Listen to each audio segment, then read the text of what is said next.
through the static. This is 12 gauge, Dan.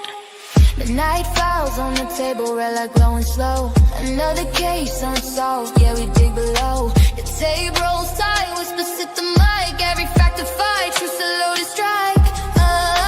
City by city, we chase what they hide. Every name in the margins, one lie, cold eyes in the photos, counts in the grain, 12 gauge, unmade, done breaking through the pain. We go deeper, follow the sound, turn the volume up, the truth going down. Every voice, every clue, every motive debated. You live with 12 gauge and dirt. Gauge and dirt. Gauge and dirt.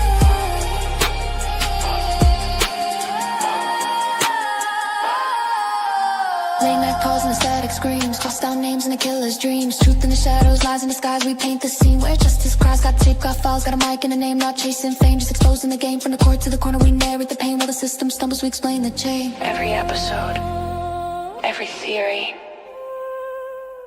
every heartbeat caught on tape. Truth don't sleep, and neither do we. We go deeper, follow the sound, turn the volume up, the truth going down. Every voice, every clue, every motive debated. You leave the 12 gauge in. All right. How's everybody doing tonight? It's Wednesday, October 6th, or my bad, October 8th, 2025.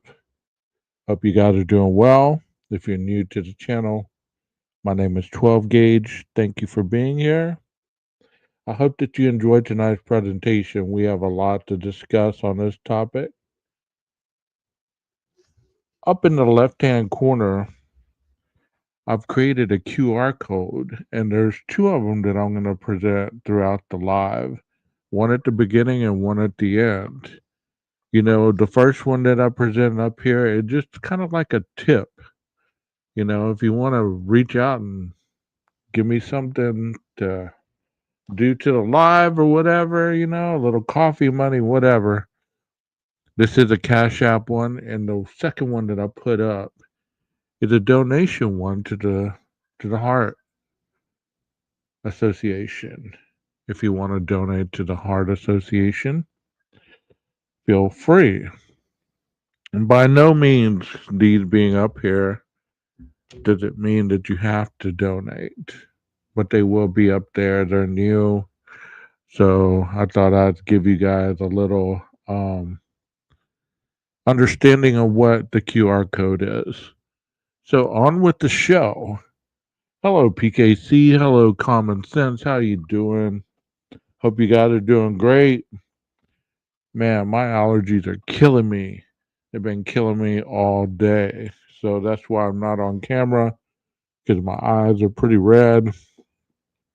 I guess it's pollen season or some kind of stuff. So that's why I'm not. That's why I'm not on camera. Well, the title says, "Is this crime a copycat killer, Bryan Kohberger style murder?"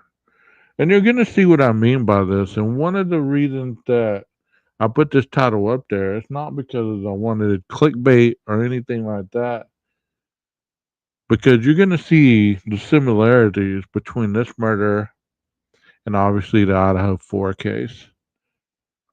And yes, October 8th, 2005, Bryan C. Kohberger is still behind bars. So here, let's get on with the show. But before we do, I wanna show y'all something. Let me get there. Like I said, my eyes are killing me, so hopefully I can find what I'm looking for. Oh, Jesus.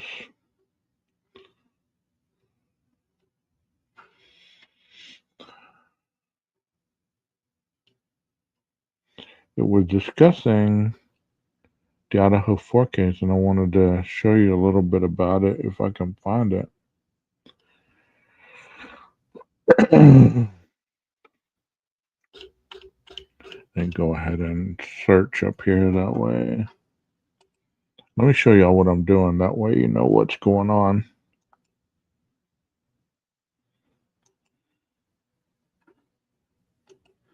Y'all have heard of this newspaper, correct? The Idaho Statesman.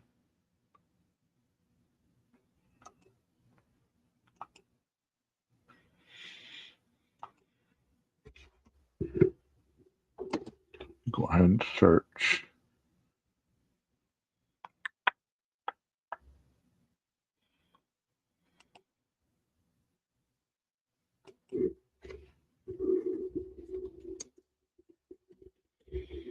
So, what y'all think about the new intro?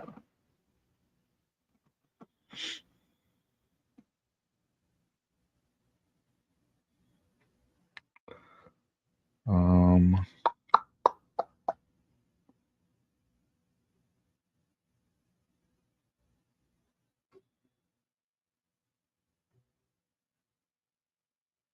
Hold on a second.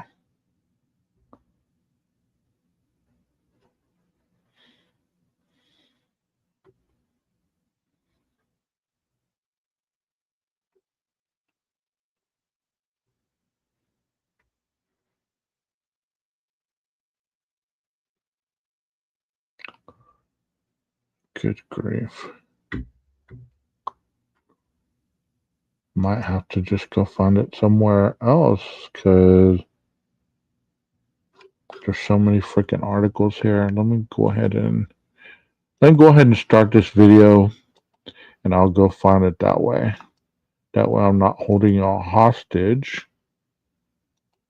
as I'm looking for this. And here we go. They were, as far as we know, complete strangers. It's the most shocking of crimes, a motiveless one. Two teens go camping over Memorial Day weekend and don't return home. When their families start to worry, investigators find a grisly scene. The high schoolers have been murdered, and it would be months before anyone is charged. What a senseless, violent act. The murder of two young teenagers while out camping. Then comes the parents' worst nightmare. Knock on the door by a sheriff's detective to tell them that their child is dead. This is Scandal, presented by Law and Crime. I'm Sierra Gillespie.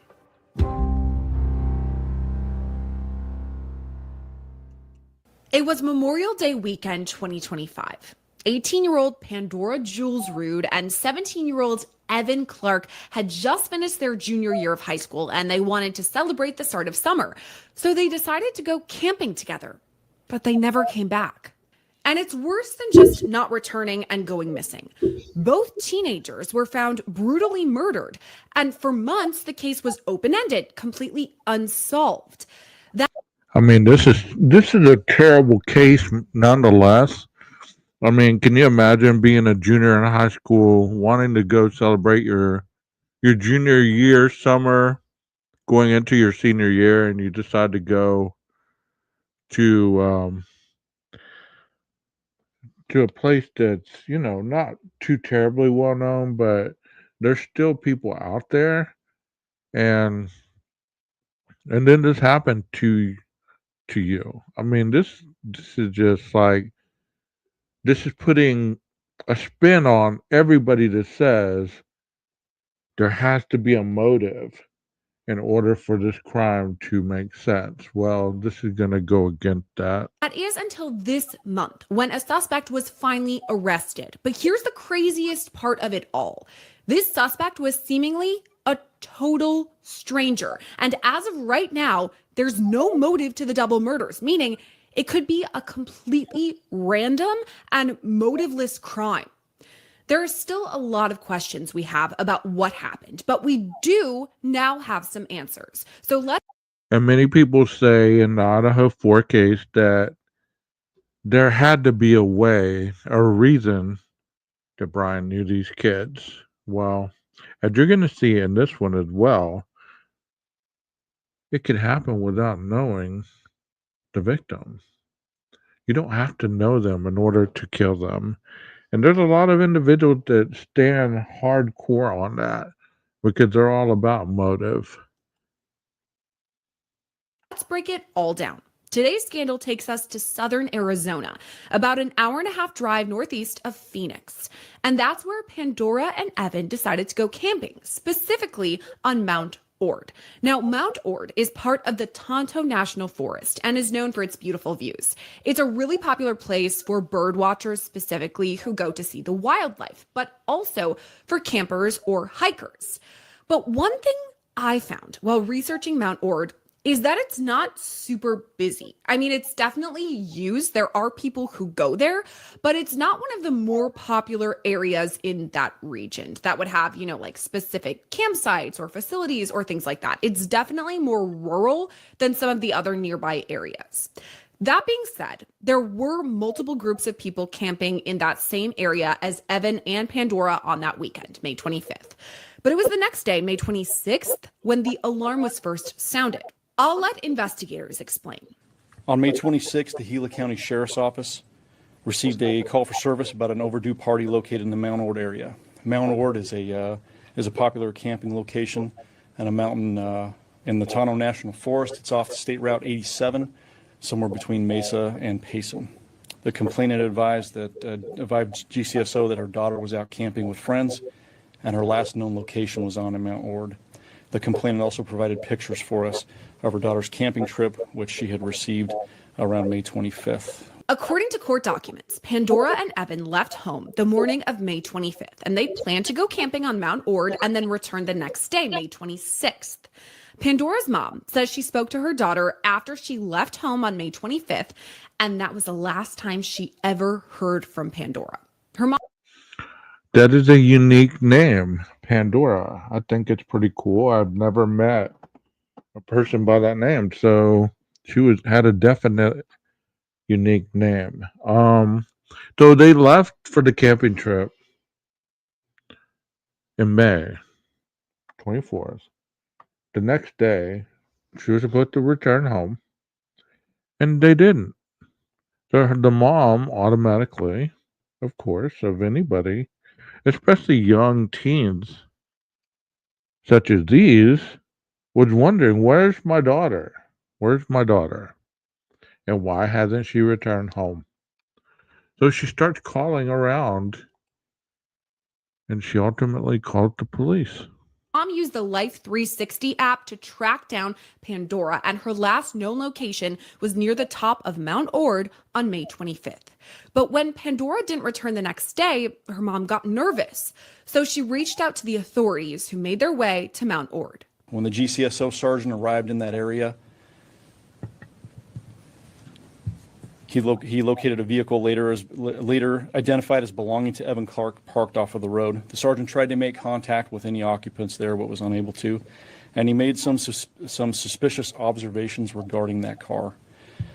The sergeant requested some backup, and a deputy arrived later to assist him on scene. GCSO deputies did not find anyone around the vehicle, and later continued their search until they found a campground up further on the mountain. According to court documents, that initial first responder noticed something really suspicious almost right away after finding Evan's car.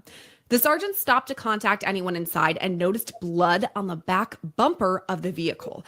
And it just keeps getting worse. After inspecting the Mercedes, GCSO deputies drove up to the end of the road where they located a campsite and observed drag marks in the dirt heading toward a fence line. GCSO deputies proceeded toward the fence line where they saw more drag marks.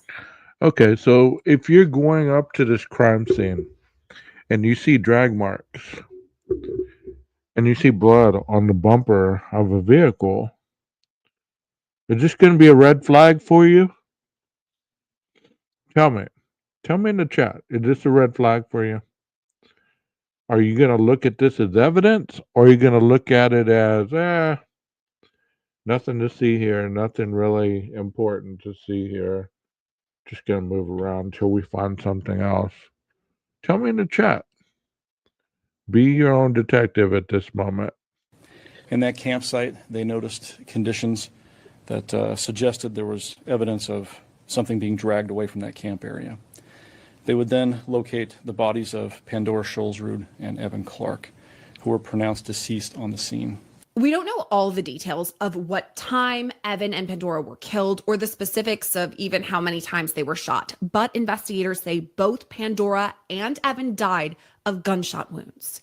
First responders to the scene were specifically from the Gila County Sheriff's Office, but the case was soon turned over to the Maricopa County Sheriff's Office because in the mountainous rural area, multiple counties intersect, and it was soon determined it was actually Maricopa County.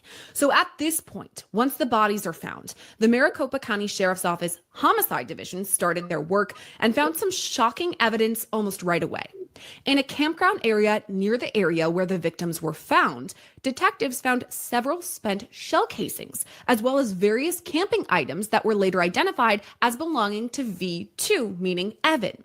Inside the vehicle, detectives also found blood, bloody items, and fingerprints, which is going to come.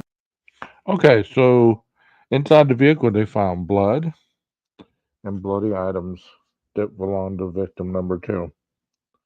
So where have you heard victim 1, 2, in sequence such as that? We've heard that in the other case, right? So when you find fingerprints, when you find bloody clothing or whatever in the vehicle, you're going to start to process it, correct? You're going to process it. You're going to do the dusting to see who these fingerprints, more than likely, who they belong to. And you're going to be looking for one specific item that's found in blood, which is DNA. And most of the time, I've heard experts talk about, you can't identify somebody's blood. You can't. So you have to find a marker inside the blood to be able to identify who it belongs to. Well, in this case, it's going to be DNA. Back later. But as I mentioned to you early on, there were multiple campers in the area that same weekend. So naturally, detectives wanted to speak to them. One specific tip came from a group of about 5 campers who were there at that same time as Evan and Pandora. The tip from the 5 campers indicated while camping at Mount Ord, they encountered an individual who they perceived as being strange.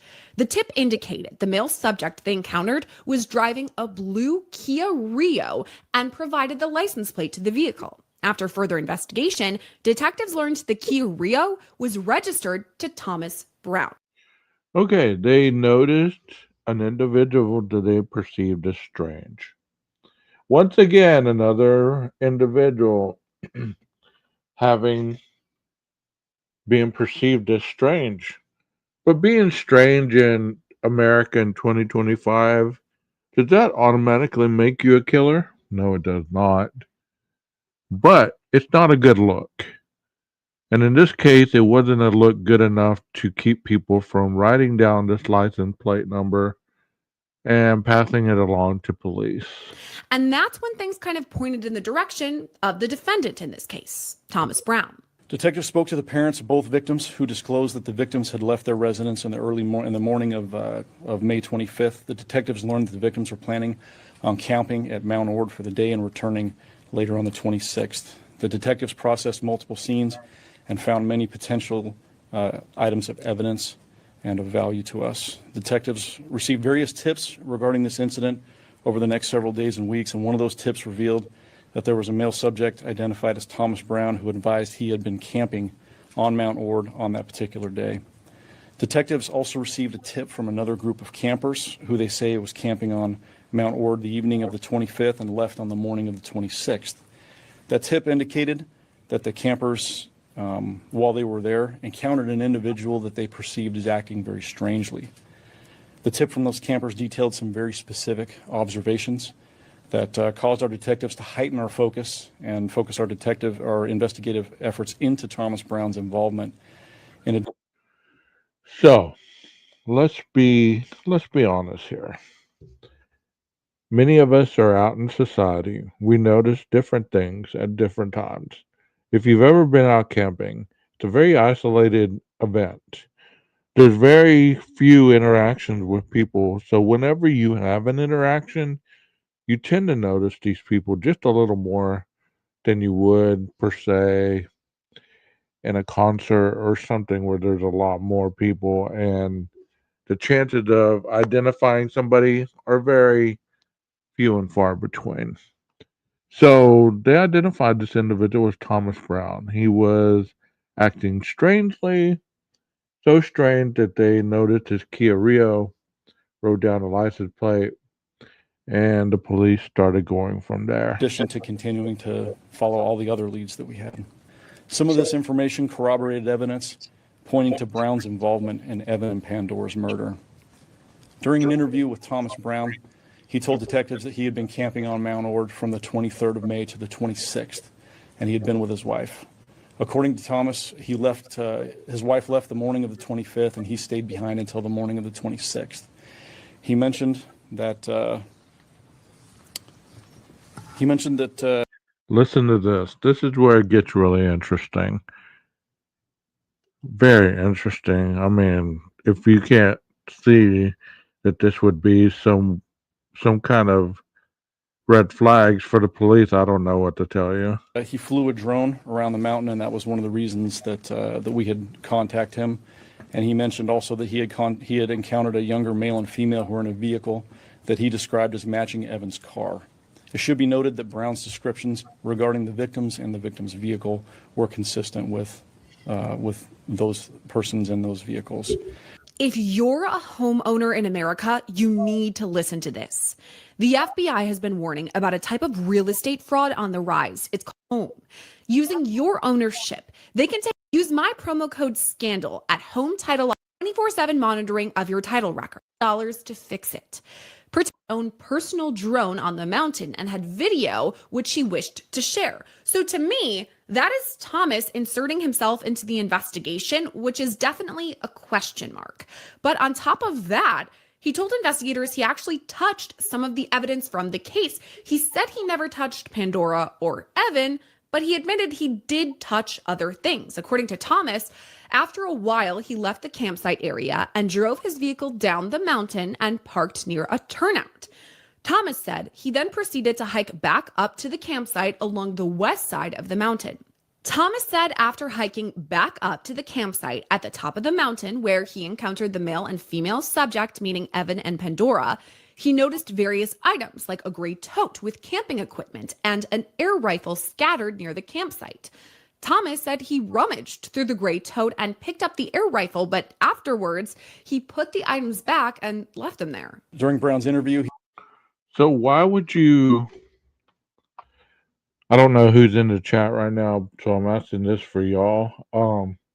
What would make somebody walk up to a campsite, rummage through the stuff that you find there, and then think, oh, I better put this stuff back and walk away? Drive your car down to a turnaround and then hike back up the other side of the mountain. All this isn't adding up. It really isn't. And for Thomas, it doesn't sound good. I mean, once again, you have an individual that's inserting himself in the crime, which we all know that this is a huge red flag. Because perpetrators, when they commit a crime, a lot of times they go and insert themselves into the crime when it's being investigated. This guy is flying a drone all over the place, has video of the two people. I mean, what's he doing? Surveying of these two people, and then decided to do what he was later going to do. he was asked about his travels on the mountain, and he specifically about his interactions with some of our evidentiary items. Throughout the course of the investigation, multiple DNA swabs were taken and obtained from various sources and sent out for testing, and we interviewed quite a few people.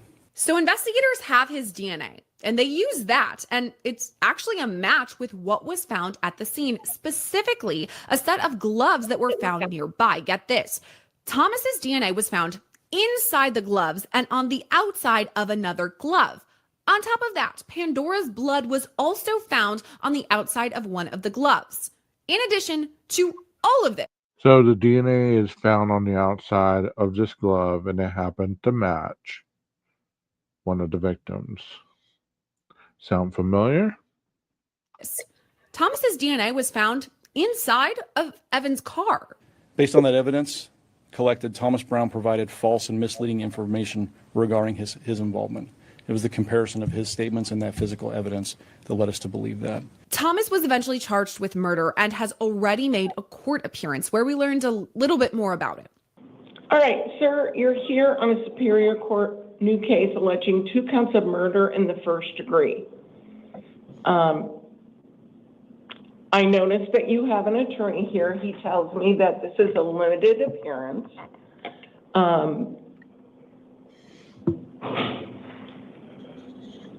You did not give any information in terms of your financial affidavit. Are you working? I am working, but currently I own an LLC and don't have access to my computer, so I'm unable to work. Okay, you don't have access to your what? My computer, which is how I run my LLC. Are you self-employed? Correct. I own an LLC. Okay. Well, I am going to appoint you an attorney. I want to play out the arguments from both sides for you. So to start, here are prosecutors. The state is requesting a $2 million cash bond due to the gravity of these crimes. The case does involve, as Your Honor is well aware from the Form 4, the murder of 2 teenagers who were camping. Both of these victims were shot multiple times. Both of the victims were moved and concealed in the brush. As you noted from the Form 4 judge, Brown's DNA is found in the victim's SUV. Brown's DNA is found inside of the gloves with the blood on the outside. I'm not going to rehash all of the details from the... And of course, this individual is presumed innocent until he heads to trial, right? But it doesn't look good for him. This isn't a good look. So when the presumption of innocence is there, we all know that.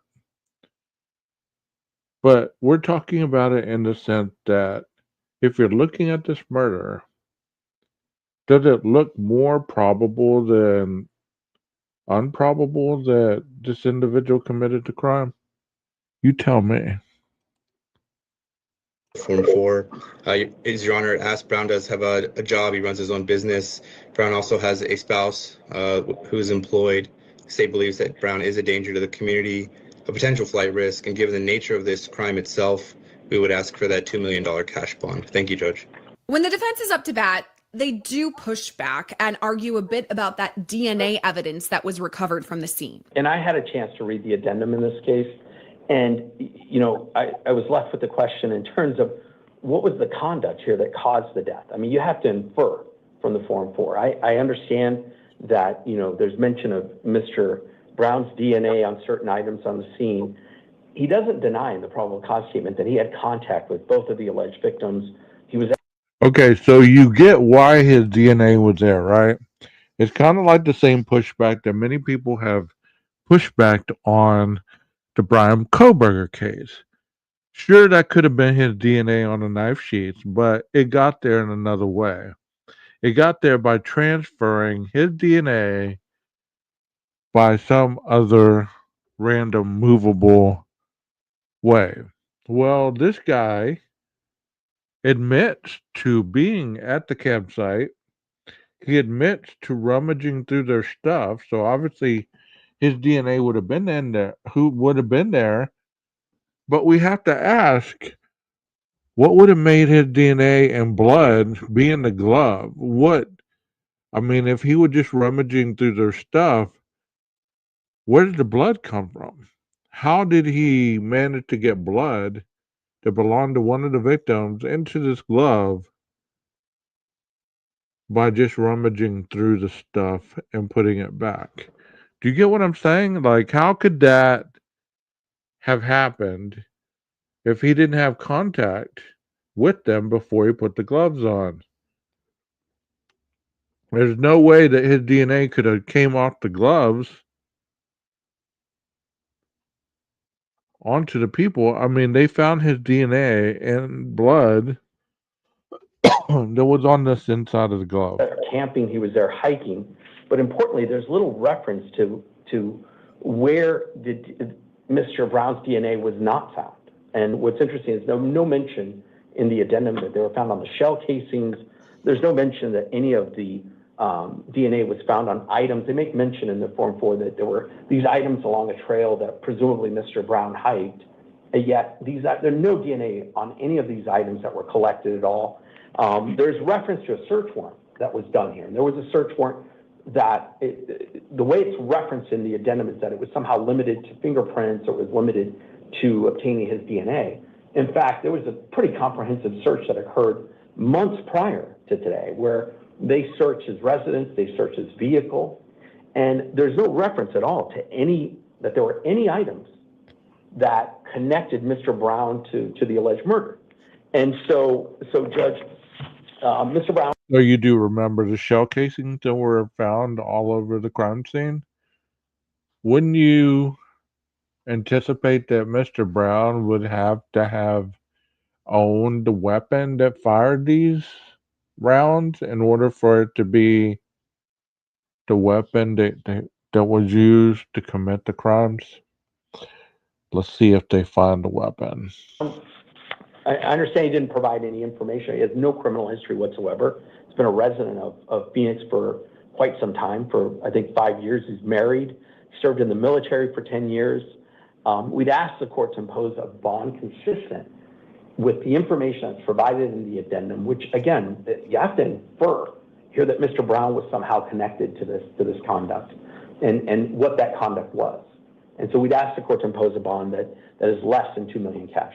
But ultimately, you'll hear it here, the judge agrees with the state. All right, counsel, your arguments about the facts of the case, I mean, I have found probable cause. That's a lower standard, obviously, than what will have to be proved at trial.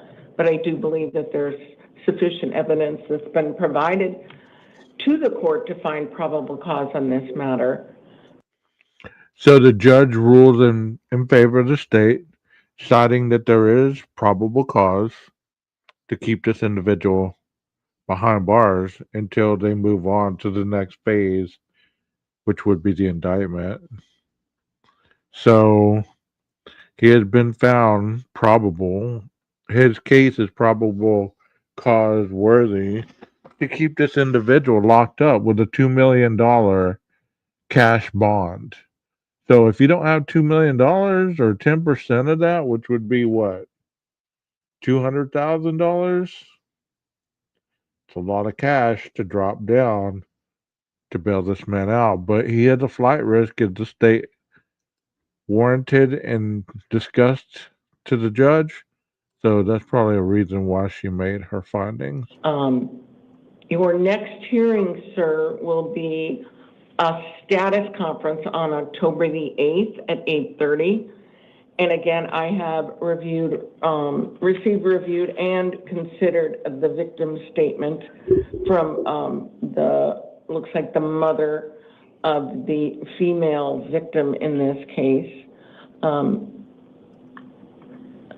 And I do agree with the county attorneys. I am going to set a $2 million cash-only bond.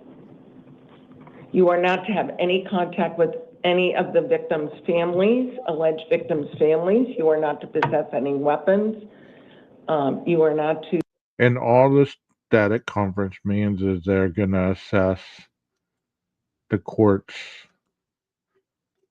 step by step leading up until the potential trial. She's basically reading the conditions of release if he is to somehow manage to get the bail money, and she's reading the conditions of release. So these are the things he would not be able to do if he was somehow released back into society. To return to the alleged scene of the crime. Is there anything else from either counsel? Counsel from the state? No, Your Honor. Now back to the investigation. How are Pandora, Evan, and Thomas connected? Well, they're not.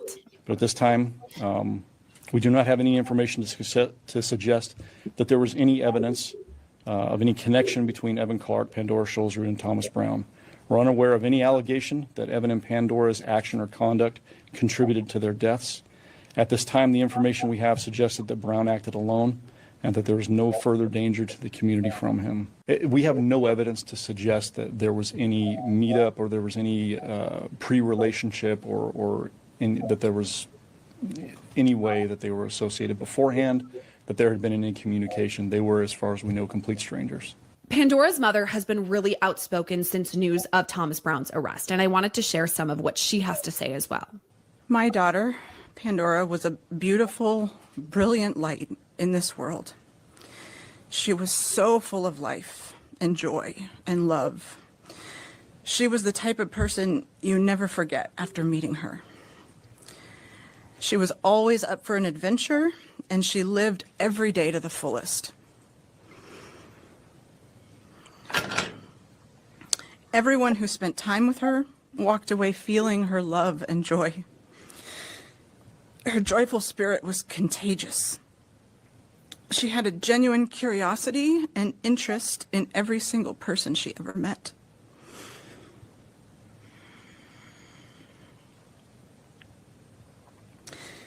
She was the kid at school who befriended every teacher and every security guard and everyone she met.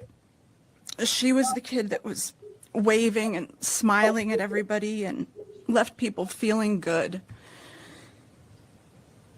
She has a big family and a lot of friends. She is so loved by so many people. We are all devastated, and we miss her every day.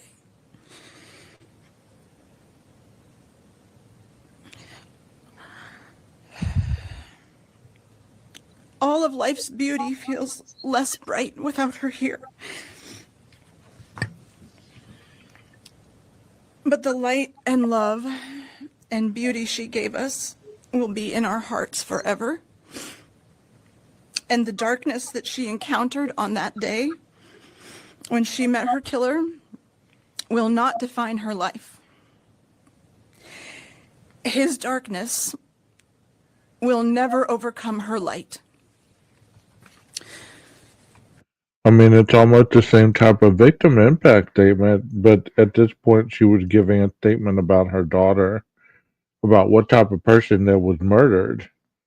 So many times when individuals look back on our lives, if something has tragically happened, they want to point out the best qualities in us, right? Wouldn't you want to say the best things about your family member? You wouldn't necessarily get up there and bash them. You'd be saying some good things.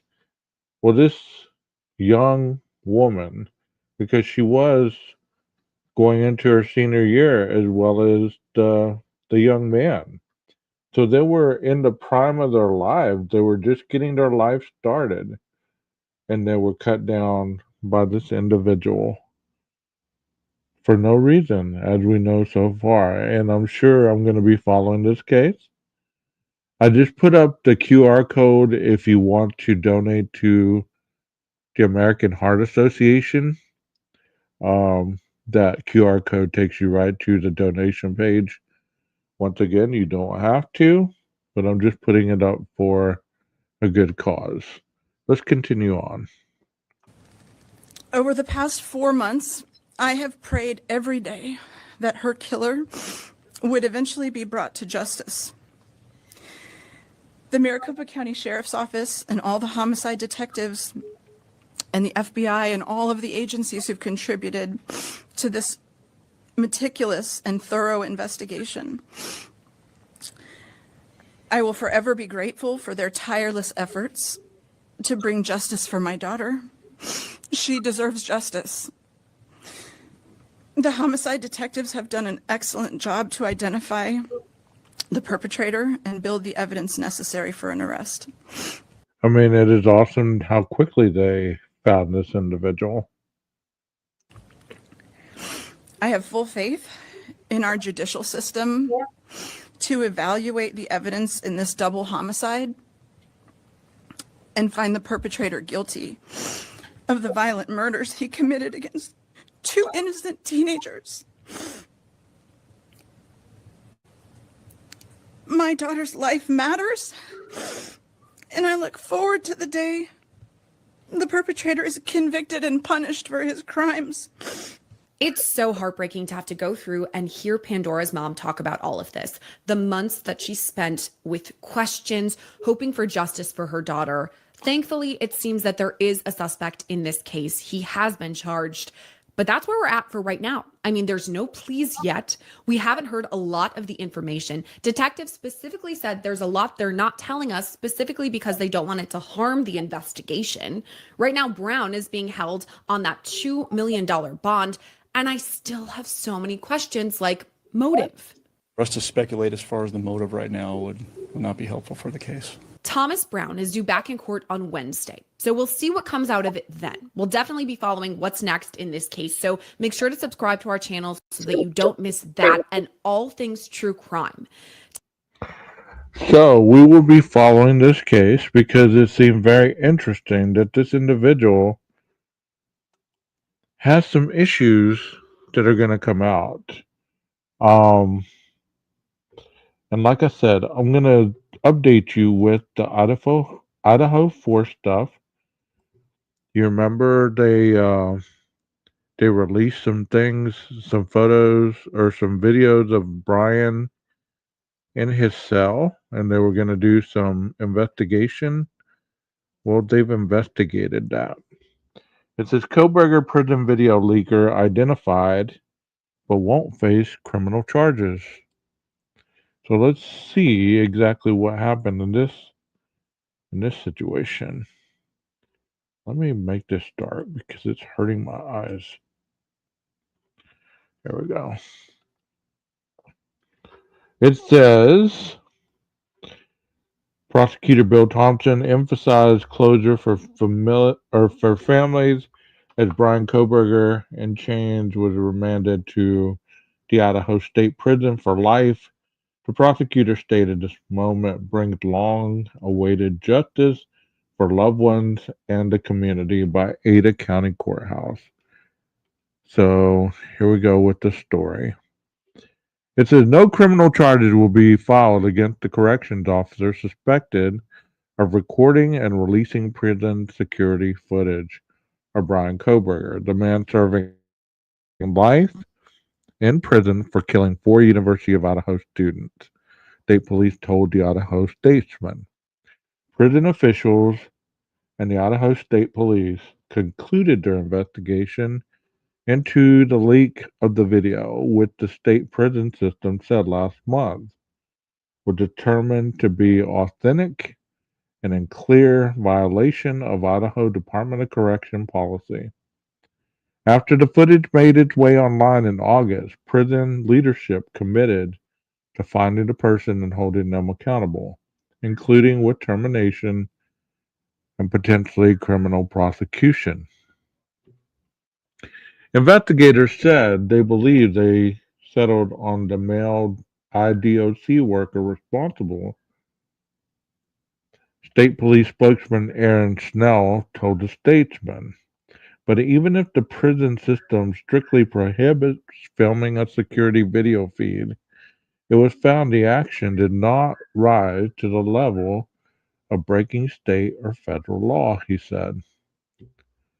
The employee quit their job with the state prison system before he could be fired, Snell said.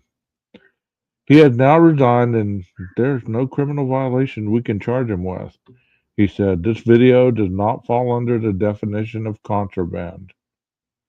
Prison officials declined to provide more information about the former worker, citing Idaho law concerning personnel.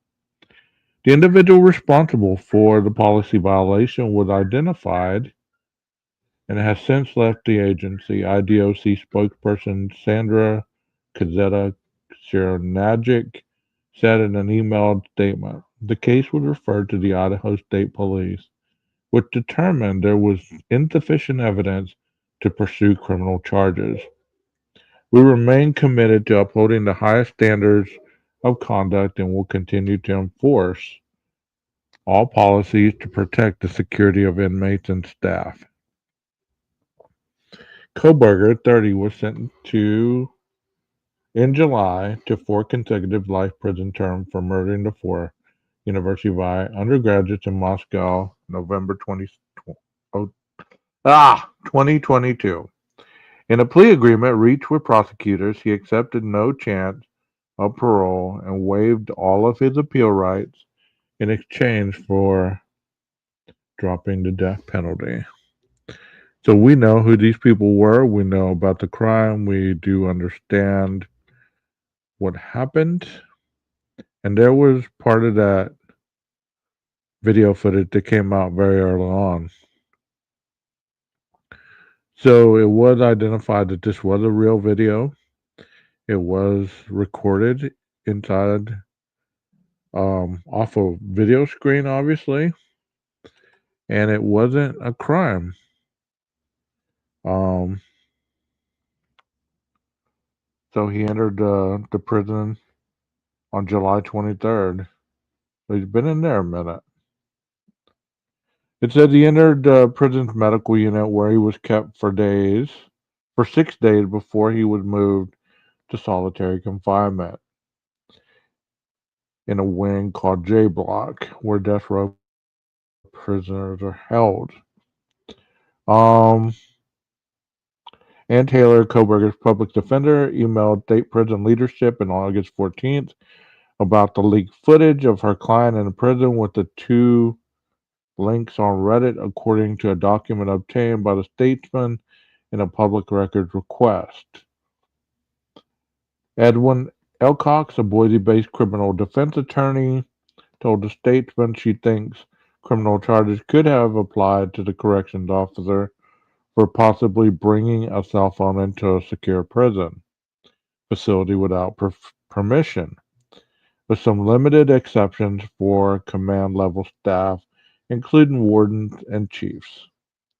IDOC's standard procedures restrict staff and contractors from bringing cell phones into a prison without prior written approval. It is unclear whether the corrections worker believed to have recorded the security of Koberger in his cell was permitted to have a cell phone or in that area of the maximum security prison.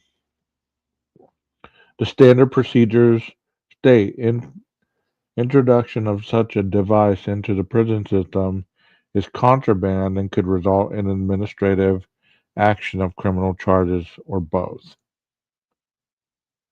Their very own policy references the criminal statute, Elcock said in a phone interview. I think they could make a case for him if they wanted, and if you weren't authorized to have it, you were told you could be prosecuted, and this is what you did. Koberger was listed Wednesday as remaining in jail block cell at the maximum security prison. So there's the latest update that I've seen regarding something that was Idaho 4 related. What do y'all think about that? Do you believe that the individual should have faced charges due to bringing in contraband, or do you believe that the individual was not culpable of that? Like I said, I don't know who's in the chat, who's just listening while they're doing other things. But if you watch this on replay, please let me know what you think. Because this is obviously a finding that one of the findings that we've been waiting for. You know, the other one obviously is the leak footage to Dateline. That's something else that we're looking for answers in the future. So once again, there is a QR code up there for the American Heart Association. And if you guys would like to donate, all you have to do is, if you don't know how to work the QR code, what you do is you open your camera on your cell phone, and you point it at the QR code, and it will bring up a website at the bottom of the camera area, and you click on the website. It'll take you to it, and it's pretty self-explanatory. There's a big donate button, and then you can choose how much you want to donate. It's for a great cause, so if you wish to donate to the American Heart Association for their wonderful work that they do regarding heart research and everything that they're about regarding the combating of heart disease, please feel free to do so. Hey, Walot, how you doing? Um, so that's what's been going on this Wednesday is, these kids were murdered on a mountain range site. Man, it's getting so bad that it's not even worth going off into the wilderness to relax or anything without, you know, encountering somebody that's there willing to do you harm. If I was to really think about something really more prominent of a kind of same situation would have been that situation in the Arkansas case where that individual ambushed the mom and the dad and the little kids got away. Um I've yet to hear any updates on that situation. It's really it's really hardcore to hear updates on things unless you're really following the case and researching it. Otherwise, it's kind of like swept. The big major bombshell is dropped, and the rest is swept under the carpet unless you're following the case. So I don't know what cases you guys in the chat are following, if you're following any, or if you're still, looking for updates as far as the Idaho 4 case, or if you just kind of settled down and waiting for the next big case to hit, or you're just taking a sabbatical in regard to true crime because sometimes it's needed. Sometimes it's needed. It really is. But once again, thank you so much for being here. I try not to make my lives longer than an hour if I can, because I believe that the attention span for people, whether they're really involved in what you're presenting or if they're not, an hour is the average lifespan, mind span that people usually can manifest information. So that's why I try to keep my lives as short as possible, unless I just get a guest up here and we get long winded. Once again, the QR code is for the American Heart Association. I don't know what I mentioned it as in the beginning. I think I said the Great Heart Association or something. I don't know. But it's the American Heart Association. So if you wish to donate anything to a great cause, I will be putting these QR codes up here at the beginning and at the end. And as always, hit like, subscribe, and share the video if you enjoy what I do. There is and be sure to check out the shorts as well, because sometimes kind of like what I did today, I kind of gave a precursor of what I was going to do to kind of give you insight on what time I was going to start the live, because for whatever reason, my notifications aren't getting out there. Hopefully, on October 16th, everything goes back to normal. I'll be able to reapply for monetization, and I might do it just for that fact, to be able to get all the perks back, not for the monetary value, but for the ability to just get everything back in order like it was, because I've been highly restricted because of some stupidity of my own past. Yes, I have. Yes, I have. But let me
I guess I chose the right time to be able to say what I was saying because the freaking internet booted me. I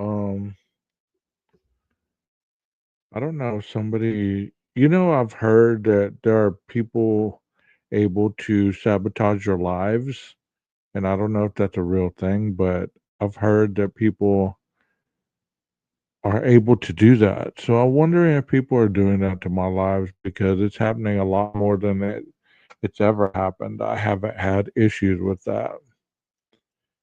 And you're right about that. PKC used to be only wildlife that you had to worry about while you were camping. You didn't have to worry about people with guns or mental illness to be able to be around you to possibly kill you. You know what I mean? So, yeah, I don't know if people are sabotaging my lives. Who knows? I'm not a conspiracy theorist. I'm just chalking it up to the internet. And if they are, I guess they'll be found out, whatever. I don't know. But I've heard a long time ago that people were able to go into lives, and I don't know how they do it, but they're able to somehow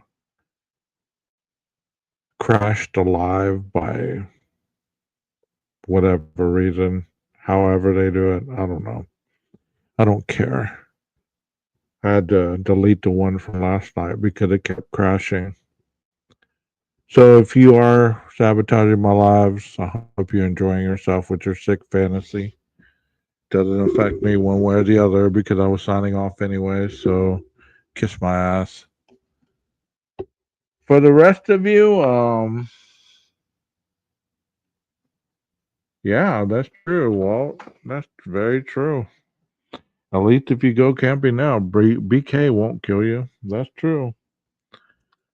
So, just to make sure I wasn't hallucinating, that's why I read that Idaho Statesman article because, for whatever reason, sometimes I feel like I'm living in an alternate universe where I know that this guy's in prison. The news just not hit the rest of the world yet. I don't know if so. I have to read the information to.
Honestly, I'm just gonna start streaming directly from YouTube because I'd never have this kind of bullshit problem with them. But regardless, I was saying, Maestro, cue that music, and then it booted me again. I better get out of here before it boots me again. Y'all have a wonderful night. Subs, thank you so much for all you do. Mods, thank you so much for all you do. Without you, there is no me. Later.